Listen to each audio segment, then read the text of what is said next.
Alerta Geral. Eleições 2024. As surpresas, alegrias e decepções que saem das urnas nas 184 cidades do Ceará. Vamos começar pela capital, o maior colégio eleitoral do estado. A corrida pela prefeitura terá uma campanha nacionalizada. De um lado, André Fernandes, do PL. Do outro, Evandro Leitão, do PT, que irão disputar o comando administrativo de Fortaleza no próximo dia 27. E nessa agenda, a semana já começa com os dois candidatos montando a campanha e se preparando para conquistar o voto de mais eleitores da capital. André teve nesse domingo 562.305 votos, o que corresponde a 40,20% do total de votos válidos. Evandro Leitão chegou a 480.174 votos, 34,33% do total, e levou a disputa para um segundo turno.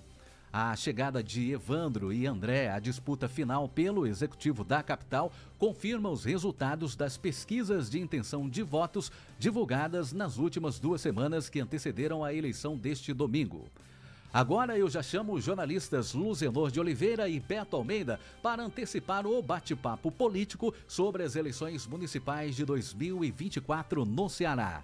Jornalista Luzenor de Oliveira e Beto Almeida, bom dia! Bom dia, Marcos Furlan. Bom dia, jornalista Beto Almeida. Seja bem-vindo. Bom começo de semana. Bom dia, Luciano. Bom dia aos nossos ouvintes. Um bom começo de semana. Ressaca eleitoral para uns, vitória para outros, mas no final, festa da democracia, com certeza, Luciano. E não falta insumo para um bom bate-papo, Beto. Não faltam, porque a gente tem aqui os dados, os resultados desse pleito aqui no estado do Ceará.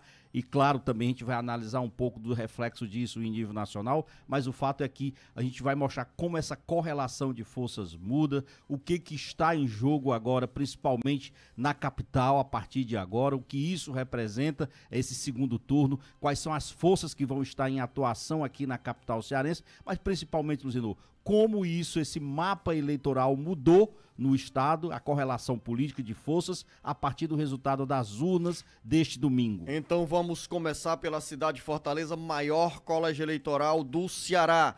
André Fernandes recebeu 562.305 votos, 40,25% dos votos. Em segundo lugar ficou Evandro Leitão com 480.174 votos, 34,33%. Em terceiro lugar, José Sarto, 164.402 votos, ou seja, 11,75%. E o Capitão Wagner em quarto lugar com 159.426 votos, 11,40% dos votos. O que significam esses números para você, ouvinte internauta? Os resultados extraídos das urnas mostram que as pesquisas deram um encaminhamento, mostraram aí uma tendência de crescimento de André Fernandes e Evandro Leitão na reta final da campanha. Como nós tínhamos um percentual bem expressivo de eleitores indefinidos, a tendência também se confirmou dos votos dos eleitores sem candidatos, indecisos, definirem a caminho das urnas em quem votar. E os dois, no caso André e Evandro, foram beneficiados com essa tendência de votos. Segundo turno, jornalista Beto Almeida, André Fernandes e Evandro Leitão. De um lado, André com o palanque do ex-presidente Jair Bolsonaro e do outro, o Evandro Leitão com o palanque de Camilo Santana, Elmano de Freitas e Luiz Inácio Lula da Silva. Ou seja, temos sim uma eleição nacionalizada no Ceará, em Fortaleza, com esses dois palanques que são herdados da disputa que começou em 2018, passou por 2022 e está chegando a 2024. Jornalista Beto Almeida, o Marcos Furlan, nesta abertura do Alerta Geral, trouxe o retrato da realidade. Alegria para alguns, frustração para outros. Quem imaginava que José Sarto, com a máquina na mão, com direito à reeleição, com toda a estrutura de poder, ficasse com uma decepcionante votação de 164 mil votos? poucos, mas nos bastidores políticos, quem acompanha a cena do dia a dia da vida partidária, do dia a dia da agenda política e principalmente nesse campo pré-eleitoral desses últimos 60 dias, já faziam uma leitura sobre o declínio eleitoral do PDT e nesse caso de José Sarto. E quanto ao capitão Wagner, números também que ficaram abaixo da expectativa do próprio capitão Wagner, do próprio União Brasil, mas que mostraram também esses números que a tendência, logo no início da campanha, até o último dia, com a eleição encerrada, o capitão Wagner vinha definhando porque não tinha estrutura partidária e a base política e eleitoral que sempre o acompanhou nos últimos 10 dias, nos últimos 10 anos, já tinha se dividido, já tinha, vamos dizer assim, se dilacerado, ficou dilacerada. Então, o capitão Wagner perdeu essa força. E é um dos pontos que nós vamos analisar aqui com o jornalista Beto Almeida. Luciano de Oliveira, olha, a gente vê, no caso específico aí que você falou da derrota do prefeito Sarto, né, um histórico de que, primeiro, essa derrota significa 12 anos que o PDT vinha no comando da capital, né? Os 8 anos do ex-prefeito Roberto Cláudio, com mais esses 4 anos agora completando do prefeito Sarto. Então são 12 anos em que esse projeto político vinha aqui na capital e o prefeito Sarto, Luciano, entra para a história como aquele que não conseguiu garantir uma reeleição aqui na história política de Fortaleza. Isso é fruto, claro, daquele desarranjo político que já começou a prevalecer na divisão de forças que existia desde 2022, naquelas ocasiões em que o prefeito, então ex-prefeito Roberto Cláudio, tentava aí se colocar como candidato a governador nas eleições de 2022, mas aí houve todo aquele embate que a gente já conhece, a divisão, e a partir daí, então,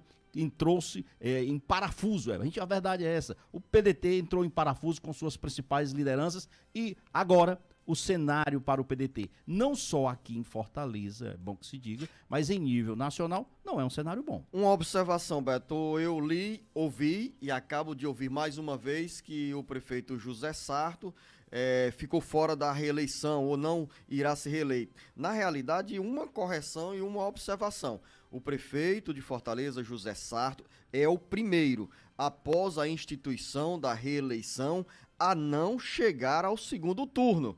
Porque uma coisa é ele perder a reeleição. Verdade. E a outra é ele ficar fora do segundo Exato, turno. Porque verdade. os prefeitos que vão para primeiro tem que passar para o segundo turno. Eles têm a chance ou a oportunidade de disputar o segundo turno e a possibilidade de 50% de vitória e 50% de derrota. Então, no caso de José Sarto, esse traço da realidade. É o primeiro prefeito de Fortaleza a sequer chegar ao segundo turno. Jornalista Beto Almeida. Mas assim, é uma eleição, Luciano, que deste ano de 2024, a eleição municipal, que está cheia de fatos novos, de fatos curiosos, de algo que você normalmente nem poderia esperar, né? A gente vê essa questão mesmo, por exemplo, dessa polarização, não sei se a gente vai falar mais adiante, do que isso representa a ida de André Fernandes pelo PL e do Evandro Leitão pelo PT para o segundo turno das eleições. Porque na realidade nós vamos ter aqui no dia 27, o que significa dizer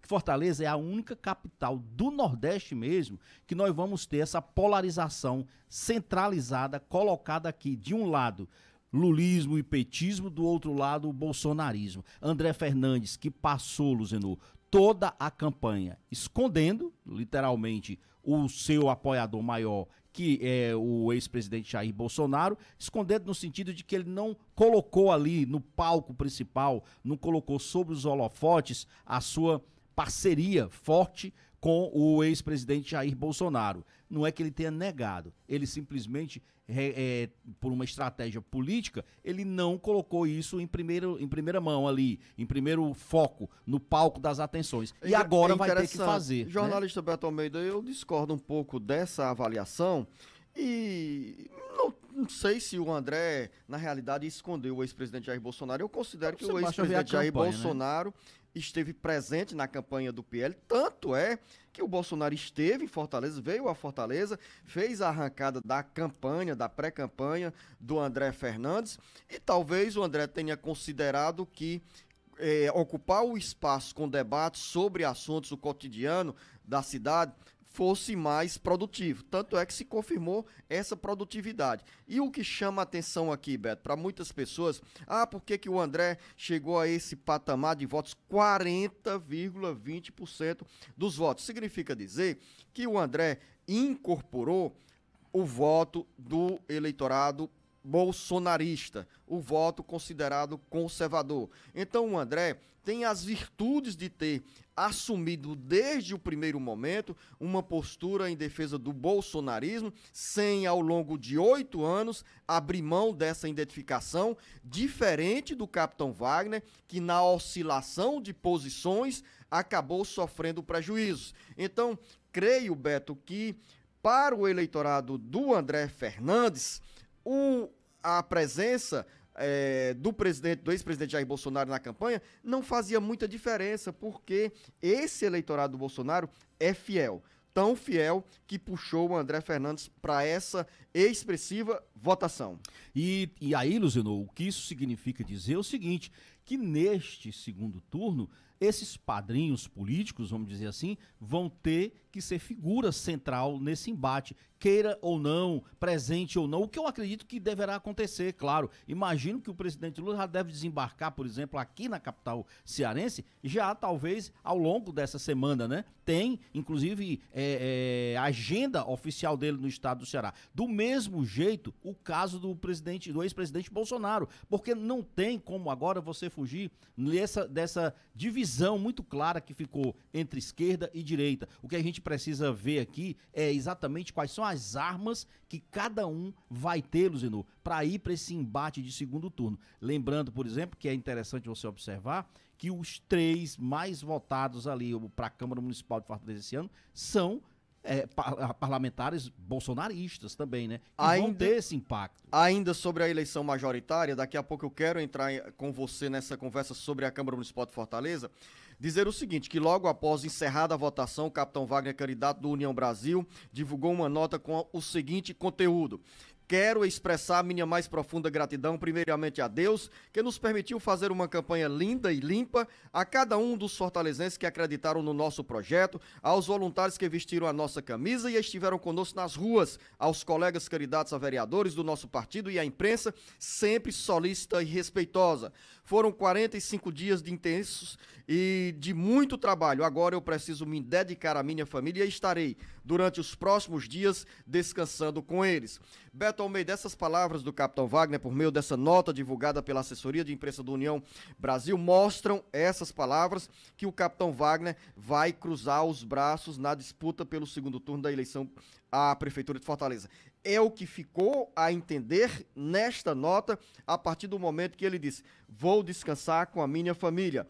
É fruto também essa postura dos conflitos com a candidatura, com o candidato André Fernandes? Luziano de Oliveira, tudo parece, mas talvez não seja exatamente, porque em política nem tudo que parece é, e o que é dito nem está ali colocada nos bastidores. Por exemplo, essa nota do capitão Wagner, se você comparar ela, por exemplo, muita gente já achou ali um estranho que naquele último debate, na quinta-feira da semana passada, lá do Sistema Verdes Mares, quando o capitão Wagner fez aquele pedido de desculpas ao André Fernandes, muita gente já sinalizou ali a possibilidade de haver um possível acordo, uma coalizão para o segundo turno. Ele disse que não foi nada combinado, inclusive com o André Fernandes, logo em seguida também pediu desculpas, mas as declarações ontem do André Fernandes após as eleições, ele deixa claro que vai em busca também de articulações. E a gente sabe que as articulações aí podem e devem incluir naturalmente essa reaproximação com o capitão Wagner. Estão no mesmo segmento. Eles estão no mesmo segmento, exatamente isso, Luciano. O eleitorado de um é, de certa forma, o eleitorado do outro em termos ideológicos, de entendimento do que se espera de um candidato de direita, de centro-direita, de extrema-direita. O pessoal da direita tem essa identificação com ambos. Então, eu não vejo, assim, essa nota do capitão Wagner exatamente assim como uma espécie assim assim, de indicativo de que ele vai ficar tão distanciado da campanha. Eu acho que nesse primeiro momento, talvez aí ele tenha dito isso, que vai descansar com a família, mas a gente sabe, é uma campanha, Luciano, que começa agora. Então até o dia 27 nós temos o quê? 3 semanas? 3 semanas pela frente. 3 semanas pela frente. Então muito provavelmente a gente ainda pode ter esta reaproximação, vamos dizer assim, até por uma questão circunstancial mesmo, e de que cada um tem que preservar aqui os seus espaços. Ficar ausente desse momento para o capitão, eu não sei se seria uma boa estratégia política. Alerta Geral. Eleições 2024.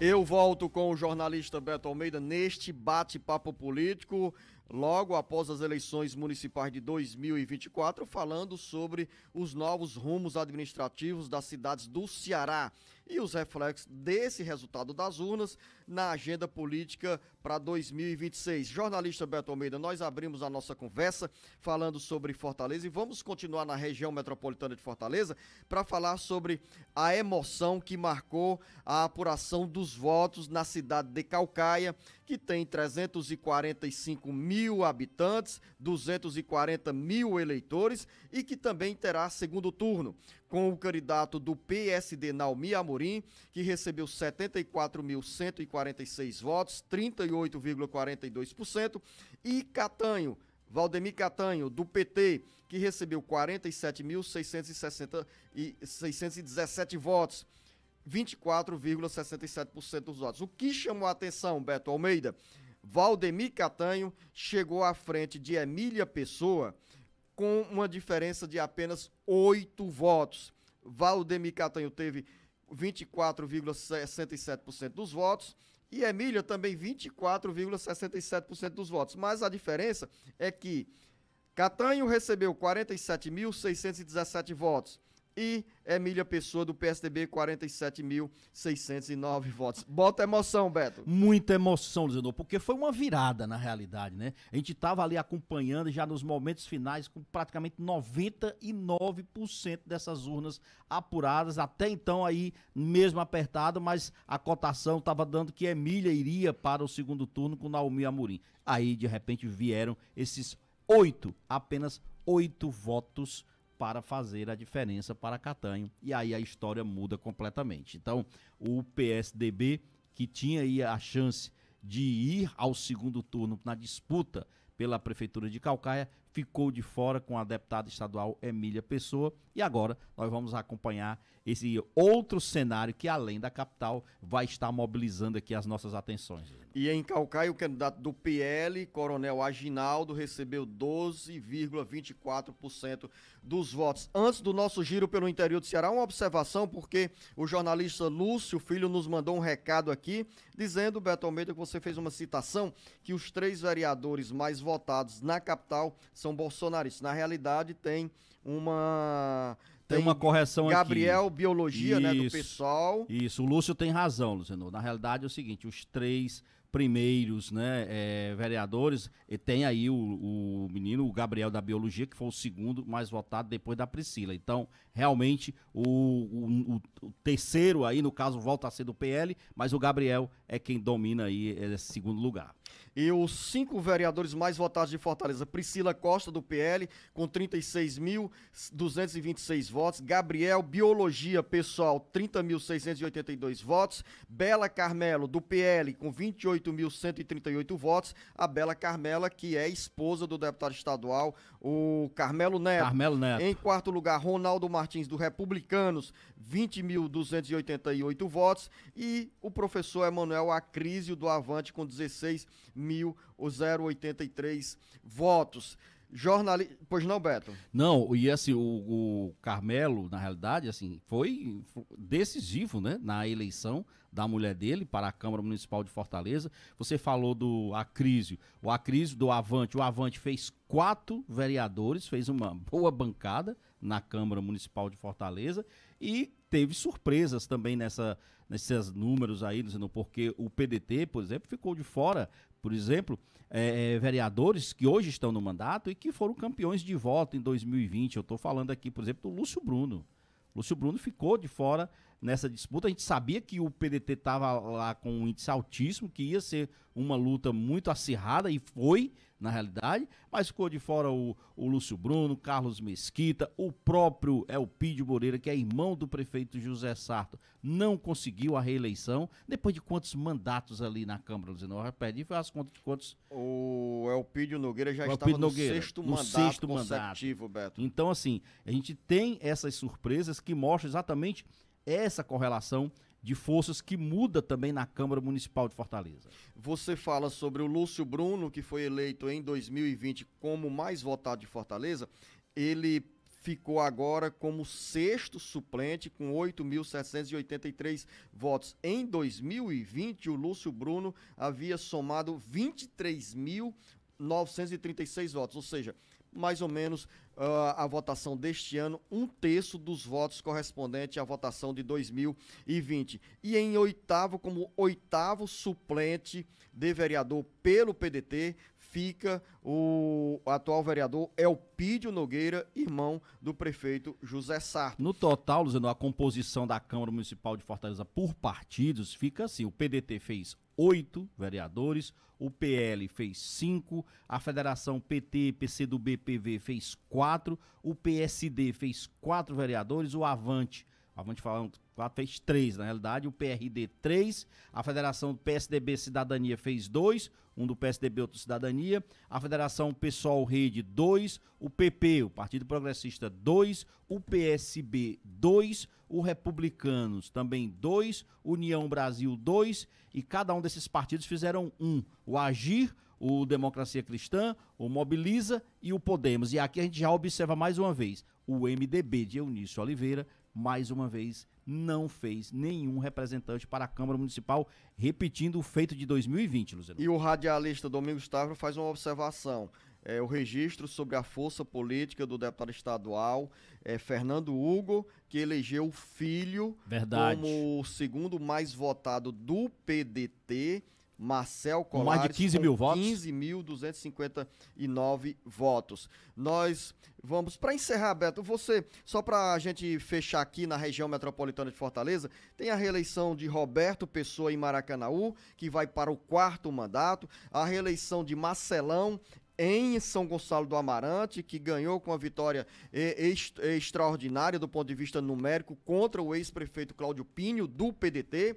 Na região metropolitana de Fortaleza, chama a atenção também a reeleição de Atla Câmara em Maranguape, primeiro prefeito reeleito da história do município, e também a expressiva votação de 2 aliados de Acilon Gonçalves, do prefeito Eusébio, que elegeu o sobrinho Júnior do Acilon com mais de 80% dos votos, e em Aquiraz, o Bruno, filho do Acilon, reeleito também com mais de 80% dos votos. Ou seja, o prefeito Acilon Gonçalves mantém sua força política nesse entorno desses municípios aqui da região metropolitana de Fortaleza, e além, claro, de ter conseguido eleger aqui vereadora a nora, né? A Carla do Acilon, pelo TC, que é nora do Acilon, com 9.413 votos.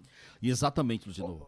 Beto, são 7 horas e 30 minutos, o tempo já voou. A gente vai fazer uma observação daqui a pouco, que entre os 184 municípios do Ceará, 5 pelo menos, 5 ou 6, Beto Almeida? 5, nunca reelegeram até 2020 um prefeito. Vamos Essa lá. tradição foi Baturité, né? quebrada em 4 municípios.